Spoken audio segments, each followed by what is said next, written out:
হে বন্ধুরা, আজকের এই ভিডিওটির মাধ্যমে আপনি জানতে চলেছেন পড়াশোনার পাশাপাশি পার্ট টাইম চাকরি করে আয়। তাই ভিডিওটি খুবই গুরুত্বপূর্ণ হতে চলেছে। তাই ভিডিওটি না টেনে পুরো ভিডিওটি দেখার অনুরোধ রইল। তো আর দেরি নয়, সো লেটস বিগিন। আমি জানি দেশের প্রায় শিক্ষার্থী গরিব। পার্ট টাইম চাকরির মাধ্যমে সে গরিব শিক্ষার্থীরা স্বাবলম্বী হতে পারে। অনেক শিক্ষার্থী তাদের নিজেদের খরচ যোগাতে পারে না এবং তারা একসময় পড়াশোনা ছেড়ে দেয়। বাংলাদেশে এমন কিছু পার্ট টাইম চাকরি আছে যেগুলো সম্পর্কে তারা জানে না। একজন শিক্ষার্থী যদি পার্ট টাইম চাকরি করে তাহলে হাত খরচ সহ পড়াশোনার খরচ জোগাড় করা সম্ভব পার্ট টাইম জবের মাধ্যমে। অনেক দেশের শিক্ষার্থীরা এই পার্ট টাইম জব করে থাকে। কিন্তু বাংলাদেশে এমন একটি দেশ, এদেশের কোনো শিক্ষার্থী এসব নিয়ে ভাবে না। এদেশের শিক্ষার্থীরা হাত খরচ এবং পড়াশোনার খরচ জোগাড় করতে বাবা মার কাছে হাত পাততে হয়। কিন্তু এমন কিছু কাজ আছে, আপনি কি জানেন, যেগুলো করলে আপনার বাবা মার কাছে হাত পাততে হবে না। পার্ট টাইম জব করে নিজের যেমন অভিজ্ঞতা বাড়ে, তেমনি পড়াশোনার খরচ সহ নিজের হাত খরচ বের হয়ে যায়। অনেক শিক্ষার্থী আছে গরিব কিন্তু অনেক মেধাবী, টাকার অভাবে তারা পড়াশোনা করতে পারে না। তাই সকল শিক্ষার্থীর উচিত পড়াশোনার পাশাপাশি এই কাজগুলো করা। নাম্বার 1, টিউশন করে আয়। সে অনেক আগে থেকে এই টিউশন পেশাটা চলে আসছে।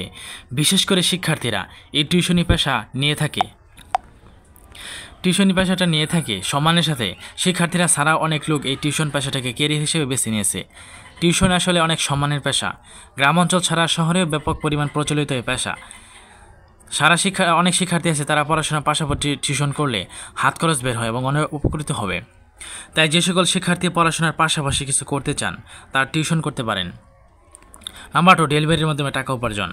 যারা শিক্ষার্থী আছে তারা ডেলিভারি ম্যান হিসেবে পার্ট টাইম চাকরি করে নিজের হাত খরচ বের করতে পারেন। এই পার্ট টাইম চাকরি গ্রাম অঞ্চলে কম বলতে নাই বললে চলে। যারা বিশেষ করে শহর অঞ্চলে বসবাস করেন তাদের জন্য ফুডপান্ডা বা এই ধরনের অনেক ডেলিভারি সার্ভিস আছে, যেখানে পার্ট টাইম ডেলিভারি ম্যান নিয়োগ দেওয়া হয়। যারা শিক্ষার্থী তারা এসব ডেলিভারি ম্যান হিসেবে চাকরি করে নিজে স্বাবলম্বী হতে পারে। নিজের একটা মোটরসাইকেল বা বাইসাইকেল থাকলে এসব ডেলিভারি ম্যান হিসেবে নিয়োগ পাওয়া যায়। বসে থাকার চেয়ে এসব করলে নিজের হাত খরচ বের হবে এবং অনেক অভিজ্ঞ হওয়া যাবে। নাম্বার 3, ফ্রিল্যান্সিং করে আয়। ফ্রিল্যান্সিং এটা মূলত পেশা হিসেবে এর কদর রয়েছে অনেক লোক পাওয়া যাবে যারা ফ্রিল্যান্সিং করে হাজার হাজার টাকা ইনকাম করতেছে ঘরে বসে। কিন্তু আপনার ধৈর্য দরকার। ফ্রিল্যান্সিং কাজের মধ্যে রয়েছে ডাটা এন্ট্রি, কন্টেন্ট লেখা, video edit, graphics design, logo design, অনেক ডিজাইন ইত্যাদি। এসব করে ঘরে বসে হাজার হাজার টাকা আয় করা সম্ভব।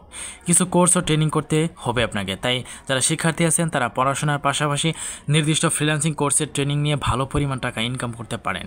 এতে আপনি আপনার পড়াশোনার খরচ সহ সকল খরচ চালাতে পারবেন। তাই বসে না থেকে লেগে থাকুন, সফল হতে পারবেন। নাম্বার 4, দোকানে চাকরি। শিক্ষার্থীরা পড়াশোনার পাশাপাশি নির্দিষ্ট কোনো দোকানে পার্ট টাইম হিসেবে চাকরি করতে পারেন। গ্রাম অঞ্চল থেকে শহর অঞ্চলে অনেক দোকান পার্ট টাইম হিসেবে লোক নেয়। দিন কয়েক ঘন্টা করে দোকানে থাকতে হয়। তাই যেসব শিক্ষার্থী নিম্নবিত্ত তাই এই পার্ট টাইম চাকরি বেছে নিতে পারেন। কোনো পেশাকে ছোট করে থাকা উচিত না। জীবনে উন্নতি করতে চাইলে কখনো কোনো কাজকে অবহেলা করা উচিত না। নাম্বার 5, বাড়িতে জিনিস তৈরি করা। অনেক সময় দেখা যায় বাড়িতে বসেও হাতের কাজ করে শিক্ষার্থীরা ভালো পরিমাণ টাকা ইনকাম করতে পারেন। টুপি, মিষ্টির খাপ ইত্যাদি এগুলো অনেক কোম্পানি দিয়ে থাকেন, যে কাজগুলো বাড়িতে বসে করা যায়।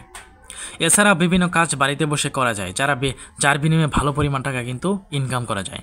তো এইসব কাজ খুঁজে করলে নিজের হাত খরচ খুব সহজেই বের হয়ে যাবে এবং এসব বিষয় অভিজ্ঞতা লাভ করা যায়, যা পরবর্তীতে কাজে লাগে। সকল শিক্ষার্থীরা যারা পড়াশোনার পাশাপাশি হাত খরচ বা পড়ার খরচ চালাতে চান তাদের জন্য আশা করি উপকার এসেছে এই ভিডিওটি।